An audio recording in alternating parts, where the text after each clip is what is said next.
Hey everybody, I'm Jack and welcome to Raw Tropical Living. Hope everybody's day is going well. Hope the week's going well for you. Not a bad day here. I'm having a great summer. Continues to be just spectacular and yeah, no complaints here. So let's get right to it. Is a raw food diet hard to follow or are you just lazy? I do videos every day, so if you're not already subscribed to my channel, why don't you go down there now and hit that subscribe button. Then be sure you click on that little bell and check send notifications so you'll stay subscribed to the channel. I left that part out of the title, or are you lazy, because I figured people are so thin-skinned, I knew that would turn some people off, and some people are getting mad right now. Don't go through life with thin skin. I'm a rhinoceros. I got thick skin. My skin's like this. I can go through the jungle and the spears come at me and people hack at me with a machete and you can't get through this skin. Don't be thin-skinned in life. But is it really hard? Is this raw food diet hard? I'm going to come to this from two angles, availability and also just doing the diet. Okay, for a little bit of perspective here, you know, up until a year ago, I had done this raw food thing in Costa Rica, and all my videos had come from Costa Rica. And all I heard when I was in Costa Rica is, gosh, how lucky you are. I can't find anything where I am. There's nothing here. There's nothing, nothing, nothing. Oh, it's so easy, but it's easy, but you don't understand. You're in Costa Rica. You're in the tropics. I ain't in the tropics anymore, cuz. I've been in Alabama for a year now. And I know there will be people, I'm sure there are places out there where you can't get anything, but once again, I'm not quite sure why one would choose to be a fruitarian or eat a high fruit eater in a place where there isn't fruit. That's kind of like, I want to be a champion surfer. Let me see, I'm going to move to Kansas. But okay, I'm in a small town. Let me put this in real perspective. I'm in a small town in Alabama, population 8,000. There's probably, I doubt there's 10 healthy people in this town. They don't eat anything like this. And yet somehow by getting out, looking around, exploring, I've been able to take care of myself here. Number one, bananas. I don't know if your guy's about to say you can find bananas everywhere, but maybe you can't find bananas everywhere and not everybody eats bananas. As I've said many times, I have to tap out. I don't know how to tell you how to do this lifestyle without bananas. Not saying you can't do it. It's just like bananas are such a big part of mine. But, most everywhere you can get some bananas. So bananas, that's never been that big of a deal. Although our banana quality has improved a good bit in the last few years. I remember when I used to travel back here from Costa Rica and I'd be like, these bananas just terrible.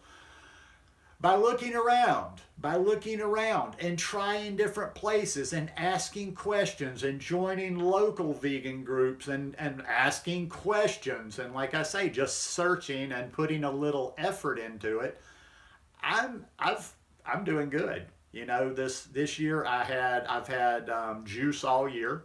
The first part of the year I was getting really good oranges. I was getting good Cara oranges. I was getting, oh God, what are the other kind of oranges? I can't remember. I was getting a couple of different types of oranges this winter. So I cruised through the winter on fresh orange juice. I had fresh orange juice every day. Started about 2 months ago. I've been having watermelon juice every day. Asian markets, and a lot of people I've checked before. I don't have a specific example, but I've checked before. I've had people tell me before they live in a city and they can't get stuff. I'm like, pretty much any city's gonna have an Asian market in it. I mean, Pensacola is a small. I'm not even sure in the proper definition of things that Pensacola would technically be a city. I guess it's a small city, but it's a very small city.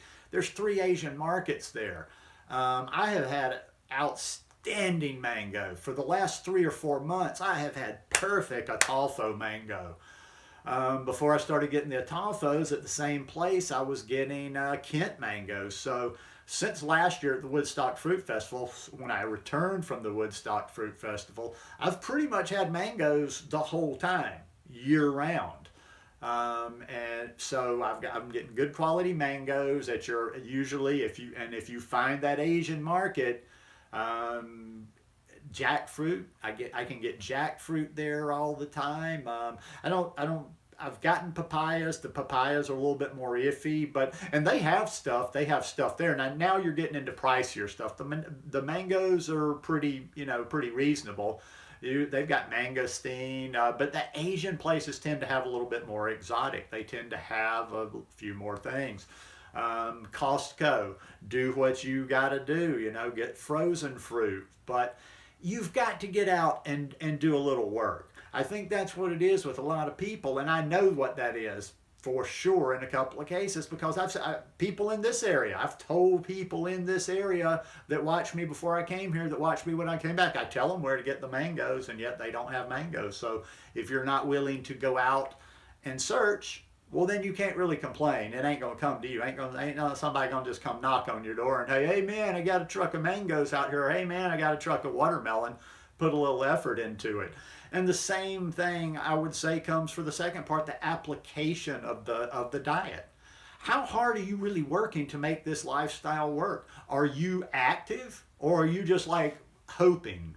Are you wishing? Are you like just thinking, okay, one day? Are you really under the impression that one day you're just going to wake up and all of a sudden your body has just switched, morphed over, and you just like, that's all you want to eat?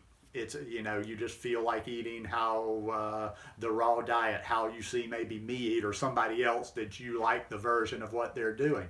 No, you've got to get there. You've got to work your way towards that. I mean, that's why I do little some of them are silly and they're just little quick ones, and I'm constantly thinking of a hack and some little trick here or there. I don't have the time to do it, but if I had the time to go through all my videos, I could probably pull 10 to 20 videos. 10 would do it, 20 to be safe. And through these just little, a hack here, a hack there, try this little tip here, you'd get there. But you have to do it. Once again, you're not just going to wake up one day not having detox some of this stuff out of your body, getting, cleaned your body out. You're not just going to one day all of a sudden like, yeah, this is what I feel like eating, now I'm raw vegan. It's a progression, and it takes some time to do it. So are you going to put any effort into this diet? It's like anything in life. Look, this diet, it's almost laughable. This title's really laughable. Is it hard? No, it's food. It's hard if you're not going to try. It's hard if you're not going to put any effort into it. But you know what? How big of a priority is it to you? How much of a priority is your health? How much is a priority this vessel that you're taking through life? I mean, it's in the big scheme of things. And also, too, let's play with this word hard a little bit. Rocket science is hard. Running a sub 4-minute mile is hard. Bench pressing 500 pounds is hard. Running your first triathlon is hard. Graduating summa cum laude is hard. Eating a certain thing, eating all the food you want with no restriction is hard. I don't think so. And you might want to look within. If you're really sitting there right now going, well, he's wrong, it's hard, you might really want to sit there and reflect a little bit. And once again, not to judge anybody or whatever, it's just like, and don't worry about being perfect. Don't worry about being perfect. That's a big problem here. It's hard if you have this all or nothing mentality. It's hard if you consider every single time you eat a bite of cooked food, or you're not a completely perfect, a failure, and you spin it into a failure in your head, and then ergo, since you failed, this diet is hard. When you're, give yourself a little break there. Don't worry about being perfect on this lifestyle, but it's not really that hard. I'm here to tell you it's not that hard. And if you're really going to double down and fight me on that and argue, yes, it is. If it's really that hard where you live, don't do it. Don't do it. Stress isn't good. It's not. I don't think that's good. If you're living in an area and you're really telling me, I'll bite there. I'll play devil's advocate. If you're really telling me it's too hard to do it where you do, well, then adapt and do a more practical version of a plant-based diet. But it's like little by little. Impatience, once again, everybody wants instantaneous. You want it right now. You don't, you can't envision like, okay, if I do this day after day after day after day, week, here I'll be in 6 months. All you're just like a impulsive. I want it now. I want it now. I want to be raw. I don't want to be raw in 6 months. I want to be raw now. So anyhow, this lifestyle, whatever, it's only as hard as you're going to make it. So anyhow, hope you guys enjoyed this one today. If you like it, please give me a thumbs up, and I'll see you again tomorrow. Peace.